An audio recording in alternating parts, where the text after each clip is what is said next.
ছেলের চাকরির জন্য পাসপোর্ট সাইজ ছবি তুলতে ফটো স্টুডিওতে গেলাম। ফটোগ্রাফার বলল, একসাথে ছবি তুলবেন? ছেলে হ্যাঁ বলল। আমি বললাম, কেন? সে বলল, মা, পারিবারিক ছবি। কিন্তু ক্যামেরার সামনে দাঁড়িয়ে ছেলে আমার কোমরে হাত রাখল।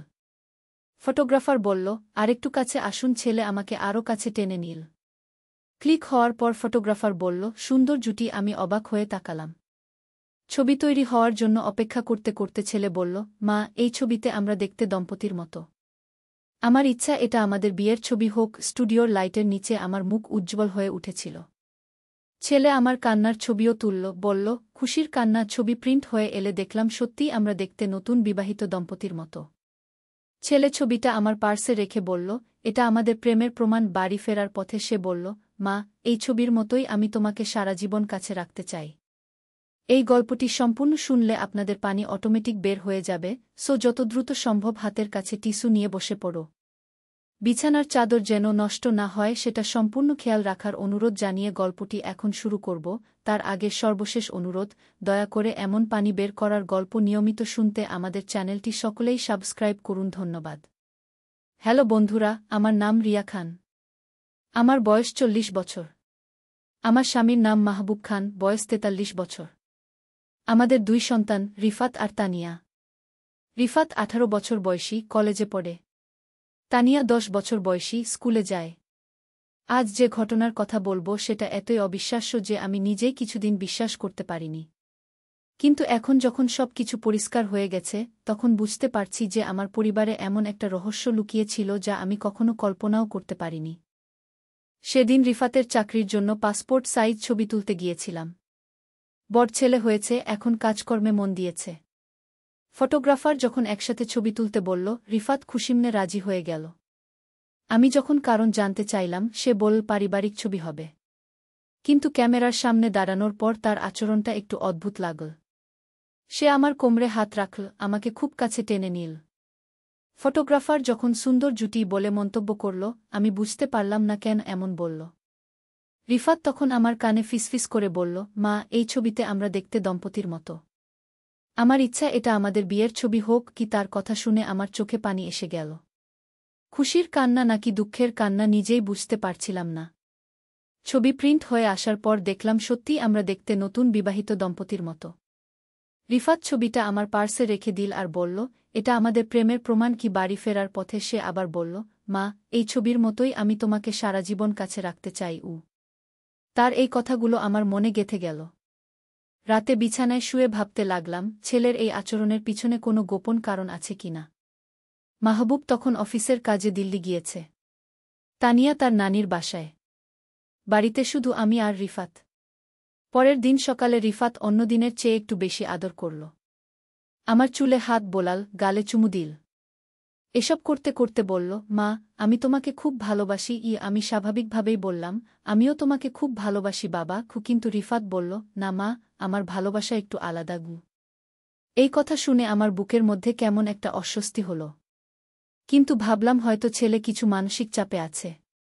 চাকরির চিন্তা, ভবিষ্যতের দুশ্চিন্তা, এইসব নিয়েই হয়তো এমন আচরণ করছে। দুপুরের খাবারের সময় রিফাত আমার পাশে বসল। এত কাছে বসল যে আমার অস্বস্তি হতে শুরু করল। খাওয়ানোর সময় সে আমার হাত ধরে রাখল।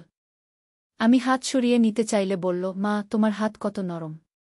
আমি এই হাত কখনো ছাড়তে চাই না। বিকেলে যখন আমি রান্নাঘরে কাজ করছিলাম, রিফাত এসে আমার পেছনে দাঁড়াল। তার নিঃশ্বাস আমার ঘাড়ে লাগছিল। আমি ঘুরে তাকাতেই দেখি সে আমার দিকে এমনভাবে তাকিয়ে আছে যেভাবে কখনো মায়ের দিকে তাকায় না। তার চোখে এক ধরনের গভীর আবেগ যা আমি বুঝতে পারছিলাম না। রিফাত, তুমি ঠিক আছো তো? আমি জিজ্ঞেস করলাম। হ্যাঁ মা, আমি খুবই ভালো। তুমি আমার পাশে থাকলেই আমি ভালো, সে বলল। রাতের খাবারের পর টিভি দেখার সময় রিফাত আমার কোলে মাথা রেখে শুয়ে পড়ল। আমি তার চুলে হাত বোলাচ্ছিলাম। হঠাৎ সে উঠে বসে আমার দিকে তাকাল। তার চোখে এমন একটা ভাব যা আমাকে ভয় পাইয়ে দিল। মা, আমি তোমাকে কিছু বলতে চাই, সে বলল। বলো বাবা, কি বলতে চাও? আমি তোমাকে শুরু করে থেমে গেল। তারপর হঠাৎ উঠে গিয়ে নিজের রুমে চলে গেল। আমি সারারাত ঘুমাতে পারলাম না। রিফাতের আচরণ আমাকে ভাবিয়ে তুলেছিল। পরের দিন সকালে ঠিক করলাম মাহবুবকে ফোন করে সব বলব। কিন্তু রিফাত যা করল তা দেখে আমি একদম হতভম্ব হয়ে গেলাম। সকালে ঘুম থেকে উঠে দেখি রিফাত আমার বিছানার পাশে চেয়ার টেনে বসে আছে। আমার দিকে তাকিয়ে হাসছে। কতক্ষণ ধরে বসে আছিস? আমি জিজ্ঞেস করলাম। অনেকক্ষণ। তুমি ঘুমানোর সময় কত সুন্দর দেখাও। এই কথা শুনে আমার শরীরে কাঁপুনি দিয়ে উঠল। রিফাত, তুমি এমন কথা বলছো কেন? কারণ আমি তোমাকে ভালোবাসি মা। খুব ভালোবাসি। আমি বিছানা থেকে উঠে বাথরুমে গেলাম। আয়নার সামনে দাঁড়িয়ে নিজেকে দেখলাম। আমার মুখ ফ্যাকাশে হয়ে গেছে। কি হচ্ছে আমার ছেলের? কেন সে এমন আচরণ করছে? বাথরুম থেকে বের হয়ে এসে দেখি রিফাত আমার আলমারি খুলে আমার শাড়িগুলো দেখছে। তার হাতে আমার লাল রঙের শাড়ি। এই শাড়িটা তুমি পরো, সে বলল। কেন? তোমাকে এই শাড়িতে খুব সুন্দর লাগে। আমার খুব পছন্দ। আমি দ্রুত শাড়িটা নিয়ে নিলাম। রিফাত, তুমি নিজের কাজ করো। আমার ব্যাপারে এত মাথা ঘামিজো না গিয়ে। কিন্তু সে যেন আমার কথা শুনছেই না। সারাদিন আমার পিছে পিছে ঘুরছে। আমি যেখানে যাচ্ছি সেও সেখানে। আমি রান্নাঘরে গেলে সেও। বারান্দায় গেলে সেও। এমনকি বাথরুমেও যেতে দিচ্ছে না। দরজার বাইরে দাঁড়িয়ে থাকে। দুপুরে খাওয়ার সময় সে আমার প্লেট থেকে খেতে চাইল। আমি যখন না করলাম সে জোর করে আমার হাত থেকে খাবার নিয়ে খেল। তারপর বলল, মায়ের হাতের রান্না মায়ের হাত থেকে খেতে কত মিষ্টি। বিকেলে আমি যখন একটু বিশ্রাম নিতে বিছানায় শুয়েছি, রিফাত এসে আমার পাশে শুয়ে পড়ল। আমি উঠে বসতে চাইলে সে আমার হাত ধরে রাখল। মা, আমার কাছে থাকো। আমার খুব ভালো লাগছে গি। রিফাত, এভাবে কেন শুয়ে আছো? তোমার তো কলেজে যাওয়ার কথা ছিল। কলেজে যাব না। তোমার কাছেই থাকব। রাতে খাওয়ার পর যখন আমি বিছানায় যাওয়ার জন্য প্রস্তুত হচ্ছি, রিফাত বলল, মা, আজ আমি তোমার রুমে ঘুমাবো গো। কেন? তোমার নিজের রুম আছে গি। আমার ভয় লাগে একা। তোমার কাছে থাকতে চাই। আমি বললাম, ঠিক আছে, তুমি মেঝেতে বিছানা করে ঘুমাও। কিন্তু মাঝরাতে যখন আমার ঘুম ভেঙে গেল, দেখি রিফাত আমার বিছানা আমার পাশেই ঘুমিয়ে আছে।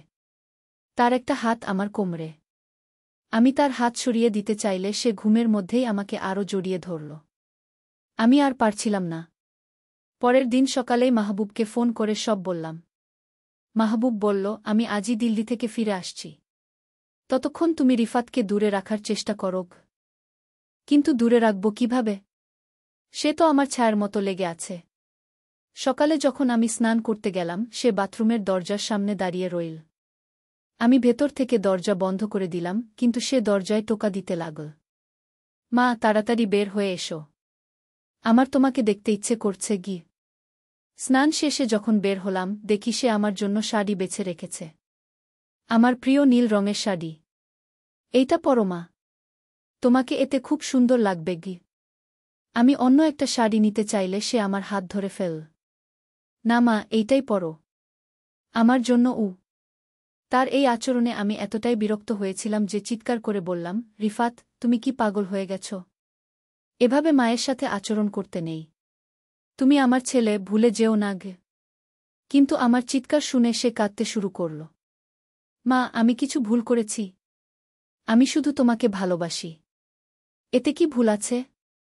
তার কান্না দেখে আমার মনটাও খারাপ হয়ে গেল। হয়তো আমিই ভুল বুঝছি। হয়তো সে সত্যিই আমাকে খুব ভালোবাসে, শুধু সেটা প্রকাশ করার ধরনটা একটু আলাদা। দুপুরে খাওয়ার সময় রিফাত আমার হাতে খাইয়ে দিতে চাইল। আমি নিজেই খেতে পারি বললে সে বলল, মা, আমাকে তোমার সেবা করতে দাও। আমি তোমার যত্ন নিতে চাই। তার কথা শুনে আমার মনে হলো হয়তো আমিই বেশি ভাবছি।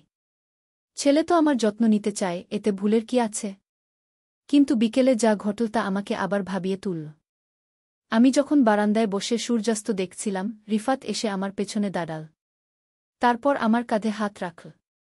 মা, তুমি কত সুন্দর। আমি যখন তোমার দিকে তাকাই মনে হয় স্বর্গ দেখছি। রিফাত, তুমি এমন কথা বলো না। আমি তো তোমার মা গু। আমি জানি তুমি আমার মা। কিন্তু তুমি একজন সুন্দর নারীও তো। এই কথা শুনে আমার গা শিউরে উঠল। রিফাত, এসব কথা বলতে নেই। এটা ঠিক নয় গু। কিন্তু সে যেন আমার কথা শুনছেই না। সে আমার গালে হাত রাখল। মা, তুমি কেন আমাকে বুঝতে চাও না? আমি তোমাকে খুব ভালোবাসি আমি তার হাত সরিয়ে দিয়ে উঠে দাঁড়ালাম। রিফাত, তুমি তোমার রুমে যাও। আমি একা থাকতে চাই কিন্তু সে আমার হাত ধরে ফেল। মা, আমাকে একা রেখো না। আমি তোমার কাছে থাকতে চাই আমি জোর করে হাত ছাড়িয়ে নিয়ে নিজের রুমে গিয়ে দরজা বন্ধ করে দিলাম। বাইরে থেকে রিফাত দরজায় টোকা দিতে লাগল। মা, দরজা খোলো। আমি তোমার সাথে কথা বলতে চাই আমি দরজা খুললাম না। একসময় সে চুপ হয়ে গেল। রাতে খাওয়ার সময় এলো। আমি রুম থেকে বের হয়ে দেখি রিফাত আমার জন্য খাবার সাজিয়ে রেখেছে। মা, এসো খেয়ে নাও। আমি তোমার পছন্দের সব রান্না করেছি আমি অবাক হয়ে জিজ্ঞেস করলাম, তুমি রান্না করেছ? হ্যাঁ, তোমার জন্য। আমি শিখেছি কিভাবে তোমার পছন্দের খাবার বানাতে হয় গিয়ে। খাবার দেখে বুঝলাম সে সত্যিই অনেক যত্ন করে রান্না করেছে। আমার পছন্দের সব খাবার। কিন্তু তার এই যত্নের মধ্যে কোথায় যেন একটা ভয়ানক কিছু লুকিয়ে আছে। খাওয়ার সময় সে আমার পাশে বসল। অনেক কাছে। আমি একটু সরে বসতে চাইলে সে বলল, মা, এত দূরে বসো কেন? আমার কাছে এসো খাবার শেষে যখন আমি আমার রুমে যেতে চাইলাম সে বলল, মা, আজ আমি তোমার সাথে ঘুমাবো না রিফাত, তুমি তোমার রুমে ঘুমাও মা, আমাকে একা রেখো না। রাতে আমার খুব ভয় লাগে তার কথা শুনে আমার মায়া হল। হয়তো সত্যিই তার ভয় লাগে। আমি বললাম, ঠিক আছে, তুমি মেঝেতে ঘুমাও কিন্তু রাতের দিকে যখন আমার ঘুম ভেঙে গেল দেখি রিফাত আমার বিছানায় আমার খুব কাছে শুয়ে আছে। তার মুখ আমার মুখের খুব কাছে। আমি চমকে উঠে বসলাম। রিফাত, তুমি এখানে কি করছো? সে ঘুমন্ত অবস্থায় বলল, মা, তোমাকে কাছে পেলে আমার খুব ভালো লাগে আমি তাকে ধাক্কা দিয়ে সরিয়ে দিলাম। উঠো, মেঝেতে গিয়ে ঘুমাও কিন্তু সে উঠল না, বরং আমার হাত ধরে ফেল। মা, আমি তোমাকে ভালোবাসি, খুব ভালোবাসি রিফাত, তুমি আমাকে ভালোবাসতে পারো কিন্তু এভাবে নয়। আমি তোমার মা আমি জানি তুমি আমার মা, কিন্তু আমি তোমাকে আরও কাছে পেতে চাই এই কথা শুনে আমার সব ধৈর্য শেষ হয়ে গেল। আমি চিৎকার করে বললাম, রিফাত, তুমি এক্ষুনি আমার রুম থেকে বের হয়ে যাও। আর কখনো এমন কথা বলবে না আমার চিৎকার শুনে রিফাত কাঁদতে শুরু করল। কিন্তু আমি তার কান্না দেখে নরম হলাম না। তাকে জোর করে রুম থেকে বের করে দিলাম। পরের দিন সকালে মাহবুব ফিরে এলো। আমি তাকে সব বলার পর সে রিফাতকে ডেকে কথা বলল। কিন্তু রিফাত তার বাবার সামনে অন্য মানুষ। স্বাভাবিক আচরণ করল। যখন মাহবুব তাকে আমার ব্যাপারে জিজ্ঞেস করল সে বলল, আমি মাকে খুব ভালোবাসি। এতে কি সমস্যা? মাহবুব আমার দিকে তাকাল। আমি বুঝতে পারলাম সে আমার কথা সম্পূর্ণ বিশ্বাস করছে না। রিফাতকে দেখে তো মনেই হচ্ছে না সে এমন কিছু করতে পারে। কিন্তু সেদিন রাতেই আসল ঘটনা ঘটল। মাহবুব গভীর ঘুমে। আমিও ঘুমিয়ে পড়েছিলাম। হঠাৎ মনে হলো কেউ আমাকে ছুঁয়ে দিচ্ছে। চোখ খুলে দেখি রিফাত আমার বিছানায় বসে আছে।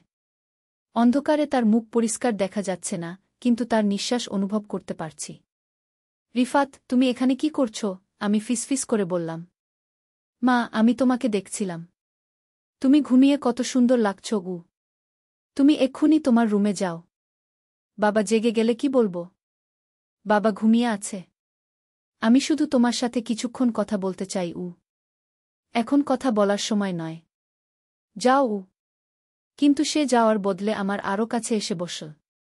মা, আমি তোমাকে একটা কথা বলতে চাই।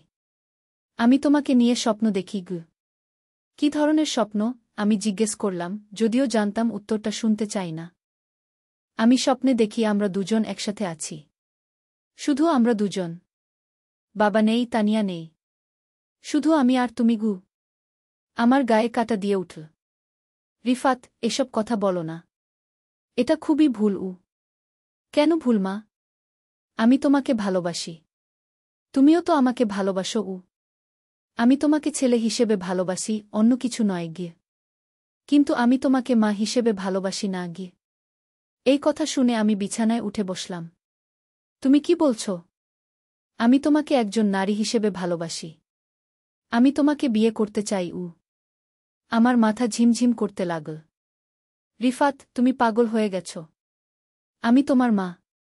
তুমি এমন কথা বলতে পারো না আমি জানি এটা সমাজে গ্রহণযোগ্য নয়। কিন্তু আমি কিছু করতে পারছি না। আমার হৃদয় তোমার জন্য ধড়ফড় করে কি। আমি মাহবুবকে জাগানোর জন্য নড়াচড়া করতে চাইলে রিফাত আমার হাত ধরে ফেল। মা, বাবাকে জাগিজ না। আমাদের কথা শেষ হোকই। আমাদের কোনো কথা নেই। তুমি এক্ষুনি যাও। কিন্তু সে আমার হাত ছাড়ল না, বরং আরও শক্ত করে ধরল। মা, আমি তোমাকে ছাড়া থাকতে পারি না। আমার সব সময় তোমাকে দেখতে ইচ্ছে করে। তোমার কাছে থাকতে ইচ্ছে করে কি। রিফাত, তুমি অসুস্থ। তোমার চিকিৎসার প্রয়োজন। আমি অসুস্থ নই। আমি শুধু ভালোবাসি। তখন আমি জোরে চিৎকার করলাম, মাহবুব, মাহবুব। মাহবুব ঘুম থেকে জেগে উঠল। কি হয়েছে? রিফাত দ্রুত আমার হাত ছেড়ে দিয়ে উঠে দাঁড়াল। কিছু না বাবা। মায়ের খারাপ স্বপ্ন হয়েছে কিন্তু আমি সব বলে দিলাম।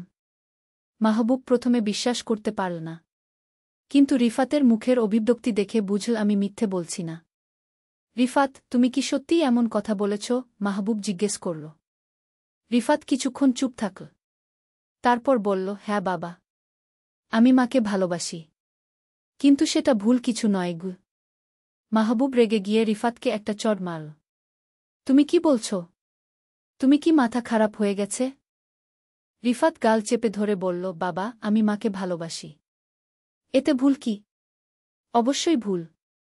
সে তোমার মা। তুমি এমন কথা ভাবতেও পারো না। কিন্তু আমি ভাবি বাবা। আমি সব সময় মায়ের কথা ভাবি। মাহবুব আমার দিকে তাকাল। তার চোখে মুখে হতাশা আর ক্রোধ। আমি কাল সকালেই রিফাতকে ডাক্তারের কাছে নিয়ে যাব। পরের দিন মাহবুব রিফাতকে একজন মনোবিদের কাছে নিয়ে গেল। ডাক্তার অনেকক্ষণ রিফাতের সাথে কথা বলার পর বলল যে এটা একটা মানসিক সমস্যা। এই ধরনের সমস্যা কিছু তরুণের মধ্যে দেখা যায়। কাউন্সেলিং আর ওষুধের মাধ্যমে এর চিকিৎসা সম্ভব। রিফাত চিকিৎসা নিতে শুরু করল। প্রথম দিকে তেমন উন্নতি হচ্ছিল না। সে এখনও আমার দিকে সেইভাবেই তাকাত। আমার কাছে আসার চেষ্টা করত। কিন্তু আমি তাকে দূরে রাখার চেষ্টা করতাম। একদিন সে আমার কাছে এসে বলল, মা, আমি জানি আমি ভুল করেছি। কিন্তু আমি নিজেকে নিয়ন্ত্রণ করতে পারছি না। তুমি চিকিৎসা নাও। ধীরে ধীরে সব ঠিক হয়ে যাবে। কিন্তু আমার মন থেকে তোমার কথা যাচ্ছে না মা। আমি চোখ বন্ধ করলেই তোমাকে দেখি। রিফাত, তুমি অন্য কিছু নিয়ে ভাবো। বন্ধুদের সাথে মেশো। কলেজে যাও। কিন্তু সে কলেজেও যেতে চাইত না। বন্ধুদের সাথেও মিশত না। সারাদিন বাড়িতেই থাকত আর আমাকে দেখার চেষ্টা করত। একদিন তানিয়া নানির বাসা থেকে ফিরে এসে জিজ্ঞেস করল, মা, দাদা কেন এমন আচরণ করছে? সে আমার সাথেও ঠিকমতো কথা বলে না। আমি তানিয়াকে কিছু বলতে পারলাম না। এই বয়সে সে এসব বুঝবে না। মাহবুব ঠিক করে রিফাতকে ঢাকায় পাঠিয়ে দেবে। সেখানে তার মামার বাসায় থেকে লেখাপড়া করবে। দূরত্ব হলে হয়তো তার মন থেকে এসব ভাবনা চলে যাবে। কিন্তু রিফাত ঢাকায় যেতে চাইল না। আমি মার কাছে থাকব। আমি অন্য কোথাও যেতে চাই না। তুমি যেতেই হবে, মাহবুব বলল। এটাই তোমার জন্য ভালো। না বাবা, আমি যাব না। আমি মায়ের কাছে থাকব। শেষ পর্যন্ত মাহবুব জোর করে রিফাতকে ঢাকায় পাঠিয়ে দিল। রিফাত যাওয়ার সময় কাঁদছিল। আমাকে জড়িয়ে ধরে বলল, মা, আমি তোমাকে ভুলে যেতে পারব না। আমি তাড়াতাড়ি ফিরে আসব। আমি তাকে কিছু বলতে পারলাম না। একদিকে মায়া, অন্যদিকে ভয়। রিফাত চলে যাওয়ার পর বাড়িতে শান্তি ফিরে এলো। আমি স্বাভাবিক জীবনযাত্রা শুরু করলাম। তানিয়াও খুশি হল। সে বলল, মা, এখন বাড়িটা আগের মতো লাগছে। কিন্তু এই শান্তি বেশিদিন স্থায়ী হল না। 2 মাস পর রিফাত হঠাৎ ফিরে এলো। তার মামা ফোন করে বলল যে রিফাত সেখান থেকে পালিয়ে এসেছে। রিফাতকে দেখে আমার পুরো শরীর কেঁপে উঠল। সে আগের চেয়েও বেশি অস্থির দেখাচ্ছিল। তার চোখে এক ধরনের উন্মাদনা। মা, আমি ফিরে এসেছি। আমি তোমাকে ছাড়া থাকতে পারি না। রিফাত, তুমি ঢাকায় ফিরে যাও। তোমার পড়াশোনার কি হবে? আমার পড়াশোনা লাগে না। আমি শুধু তোমার কাছে থাকতে চাই। মাহবুব রিফাতের সাথে কথা বলার চেষ্টা করল। কিন্তু সে কোনো কথা শুনছিল না। সে বলল, আমি কোথাও যাব না। আমি মায়ের কাছেই থাকব। সেদিন রাতেই আবার সেই ভয়ানক ঘটনা ঘটল। আমি ঘুমিয়েছিলাম। হঠাৎ অনুভব করলাম কেউ আমার ঘরে ঢুকেছে। চোখ খুলে দেখি রিফাত আমার বিছানার পাশে দাঁড়িয়ে। রিফাত, তুমি এখানে কি করছো? মা, আমি তোমাকে দেখতে এসেছি। ঢাকায় থাকার সময় প্রতি রাতে তোমার স্বপ্ন দেখতাম গ। তুমি তোমার রুমে যাও। কিন্তু সে আমার বিছানায় বসে পড়ল। মা, আমি তোমাকে একটা কথা বলতে চাই। আমি ঢাকায় থাকার সময় বুঝেছি যে আমি তোমাকে ছাড়া বাঁচতে পারব না গি। রিফাত, প্লিজ এসব কথা বলো না গি। মা, আমি তোমাকে নিয়ে পালিয়ে যেতে চাই। আমরা দুজন কোথাও দূরে চলে যাই, যেখানে কেউ আমাদের চিনবে না গি। এই কথা শুনে আমার রক্ত শীতল হয়ে গেল। তুমি কি বলছ? আমি সব ভেবে রেখেছি। আমাদের কাছে কিছু টাকা আছে। আমরা অন্য শহরে চলে যেতে পারি। সেখানে নতুন পরিচয়ে বাস করতে পারি। রিফাত, তুমি একদম পাগল হয়ে গেছ। আমি তোমার মা। আমার স্বামী আছে, মেয়ে আছে গি। তাদের ভুলে যাও মা। আমি তোমার সব চাহিদা পূরণ করব গু। আমি উঠে দাঁড়িয়ে মাহবুবকে জাগানোর চেষ্টা করলাম। কিন্তু রিফাত আমার হাত ধরে ফেল। মা, বাবাকে জাগিজ না। আমাদের কথা শেষ হোক। আমাদের কোনো কথা নেই। ছেড়ে দাও আমার হাত। কিন্তু সে আমার হাত ছাড়ল না, বরং আমাকে টেনে বিছানায় বসাল। মা, আমার কথা শোনো। আমি তোমাকে খুব ভালোবাসি। আমি তোমার সুখের জন্য সব করতে পারি। তখন আমি জোরে চিৎকার করলাম। মাহবুব জেগে উঠল।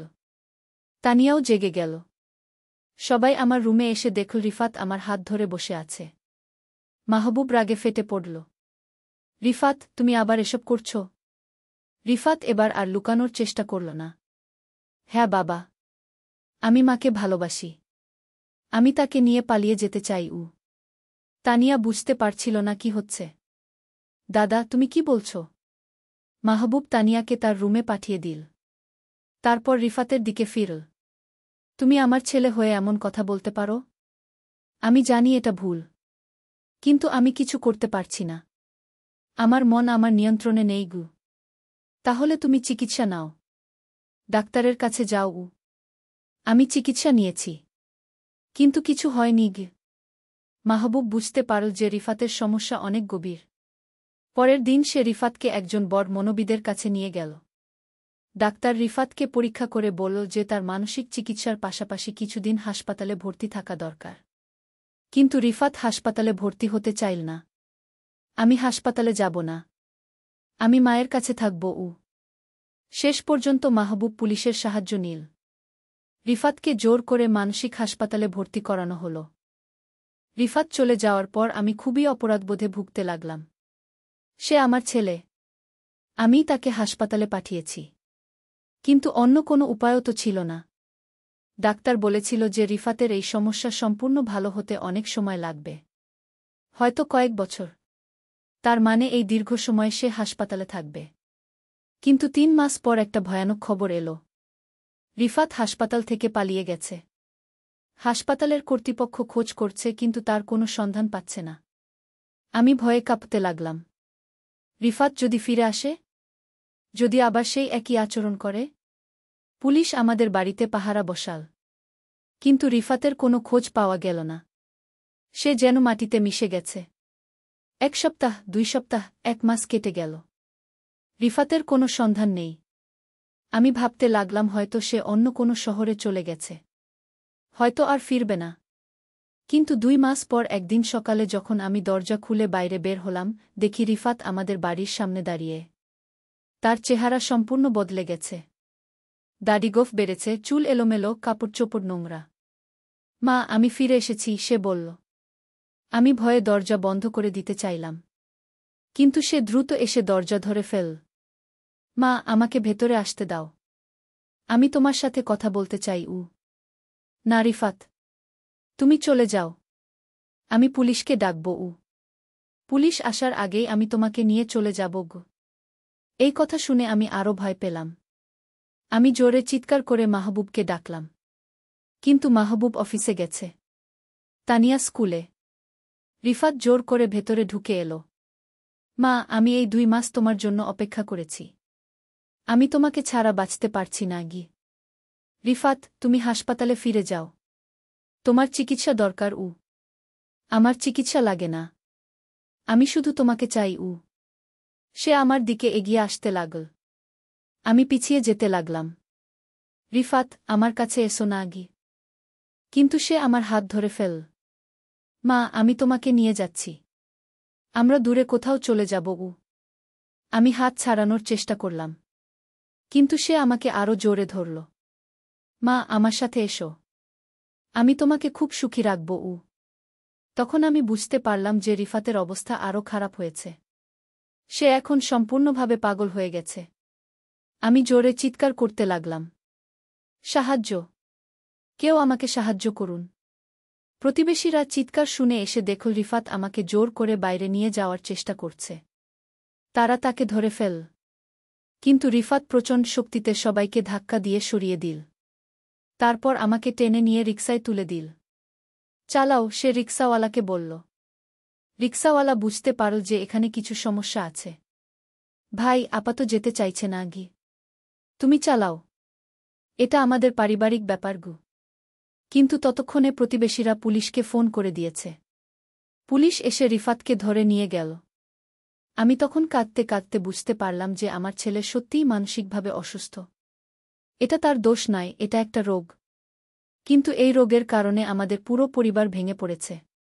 পুলিশ রিফাতকে আবার মানসিক হাসপাতালে পাঠিয়ে দিল। এবার তার উপর আরও কড়া নজরদারি শুরু হলো যাতে সে আর পালাতে না পারে। কিন্তু এই ঘটনার পর আমাদের এলাকায় সবাই জানতে পারল। প্রতিবেশীরা আমাদের সাথে আগের মতো আচরণ করত না।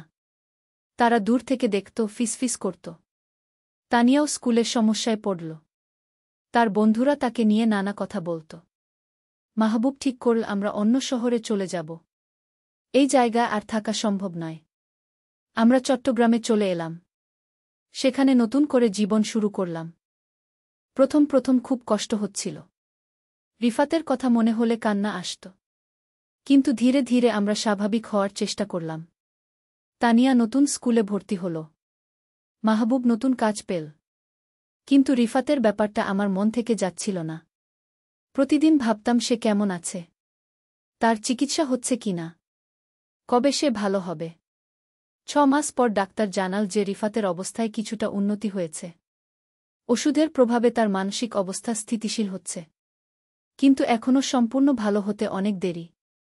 1 বছর পর ডাক্তার বলল যে রিফাতকে দেখতে যাওয়া যেতে পারে। কিন্তু আমি সাহস পাচ্ছিলাম না। মাহবুব গিয়ে তাকে দেখে এসে বলল যে সে এখন অনেক ভালো, স্বাভাবিক কথাবার্তা বলছে। কিন্তু এখনও আমার কথা জিজ্ঞেস করে। সে তোমাকে দেখতে চায়, মাহবুব বলল। আমি পারব না, আমি বললাম। তুমি তার মা। তুমি না গেলে সে হয়তো আরও খারাপ হয়ে যেতে পারে। অনেক ভাবার পর আমি রিফাতকে দেখতে গেলাম। হাসপাতালে গিয়ে দেখি সে আগের চেয়ে অনেক চেঞ্জ হয়েছে। তার চেহারায় আগের সেই উন্মাদনা নেই। সে স্বাভাবিক দেখাচ্ছে। আমাকে দেখে সে কাঁদতে শুরু করল। মা, আমি কত ভুল করেছি। আমি তোমাকে কত কষ্ট দিয়েছি। তুমি অসুস্থ ছিলে বাবা। এটা তোমার দোষ নয়। আমি জানি আমি কি করেছি। আমি তোমার কাছে ক্ষমা চাই মা। আমি তাকে জড়িয়ে ধরে কাঁদতে লাগলাম। আমার ছেলে ফিরে এসেছে। সে আবার আমার রিফাত হয়ে গেছে। তুমি কবে ভালো হয়ে বাড়ি ফিরবে, আমি জিজ্ঞেস করলাম। ডাক্তার বলেছে আরও কিছুদিন লাগবে। কিন্তু আমি ভালো হয়ে যাচ্ছি মা। সেদিন থেকে নিয়মিত রিফাতকে দেখতে যেতে লাগলাম। ধীরে ধীরে সে সম্পূর্ণ ভালো হয়ে গেল। 2 বছর পর তাকে হাসপাতাল থেকে ছেড়ে দেওয়া হল। রিফাত বাড়ি এসে প্রথমেই আমার পায়ে মাথা নিয়ে ক্ষমা চাইল। মা, আমি যা করেছি তার জন্য আমি লজ্জিত। আমি তোমাকে আর কখনো কষ্ট দেব না। এখন রিফাত একটা কোম্পানিতে কাজ করে। তার একটা মেয়ে বন্ধু আছে। সে স্বাভাবিক জীবনযাপন করছে। কিন্তু সেই সময়ের কথা মনে হলে এখনও আমার গা শিউরে ওঠে। কিন্তু একটা জিনিস আমি বুঝেছি। মানসিক রোগ কোনো লজ্জার বিষয় নয়। এটা অন্য রোগের মতোই। চিকিৎসা করলে এটা ভালো হয়। কিন্তু সমাজ এটা বুঝতে চায় না। মানসিক রোগীদের দূরে রাখে, এড়িয়ে চলে। আমি যদি রিফাতকে শুরু থেকেই সাহায্য করতাম, যদি তাকে ভালো ডাক্তার দেখাতাম, তাহলে হয়তো এত কষ্ট পেতে হতো না। এখন আমাদের পরিবার আবার একসাথে। রিফাত একটা ভালো ছেলে হিসেবে সবার সাথে স্বাভাবিক আচরণ করে। তানিয়াও তার দাদার সাথে আগের মতো মিশে। কিন্তু সেই দিনগুলোর স্মৃতি আমার মন থেকে কখনো যাবে না, যখন আমি ভেবেছিলাম আমার নিজের ছেলে আমার জন্য হুমকি হয়ে উঠেছে, যখন আমি তাকে ভয় পেতাম। এই গল্প বলার উদ্দেশ্য হল সবাইকে বোঝানো যে মানসিক স্বাস্থ্য নিয়ে সচেতন হওয়া দরকার। কোনো পরিবারের সদস্যের মধ্যে অস্বাভাবিক আচরণ দেখলে তাকে দোষ না দিয়ে সাহায্য করতে হবে। তাকে ভালো ডাক্তার দেখাতে হবে। আর সবচেয়ে গুরুত্বপূর্ণ বিষয় হল ধৈর্য রাখা। মানসিক রোগ একদিনে ভালো হয় না, অনেক সময় লাগে। কিন্তু পরিবারের ভালোবাসা আর সাহায্য পেলে যে কোনো রোগই ভালো হতে পারে। আজ যখন রিফাতকে দেখি, মনে হয় না যে সে কখনো এমন কিছু করেছিল। সে এখন একটা স্বাভাবিক ছেলে, আমার গর্বের ছেলে। কিন্তু সেই সময়ের অভিজ্ঞতা আমাদের পরিবারকে আরও শক্তিশালী করেছে। আমরা বুঝেছি যে যে কোনো সমস্যার সমাধান আছে, শুধু ধৈর্য রাখতে হবে আর সঠিক পথে এগোতে হবে। এই গল্পটি শুনে যারা মনে করেছিলেন যে এখানে অন্য কিছু হবে, তাদের কাছে দুঃখ প্রকাশ করছি। এটা একটা পারিবারিক সমস্যার গল্প, মানসিক স্বাস্থ্য নিয়ে সচেতনতার গল্প। আমি আশা করি এই গল্প শুনে অনেকেই উপকৃত হবেন। যাদের পরিবারে এই ধরনের সমস্যা আছে তারা ঘাবড়ে না গিয়ে সাহায্য নেবেন, কারণ কোনো সমস্যাই অসমাধানযোগ্য নয়। ধন্যবাদ সবাইকে আমার এই কঠিন অভিজ্ঞতার গল্প শোনার জন্য। আশা করি আপনারা এখান থেকে কিছু শিক্ষা নিতে পারবেন। আর যাদের চোখে পানি এসেছে আমার গল্প শুনে, তারা দয়া করে চোখ মুছে ফেলুন। কারণ এই কান্না দুঃখের নয়, এই কান্না আমাদের পরিবারের আবার একসাথে হওয়ার খুশির কান্না। সবাই ভালো থাকবেন আর মানসিক স্বাস্থ্য নিয়ে সচেতন থাকবেন। ধন্যবাদ।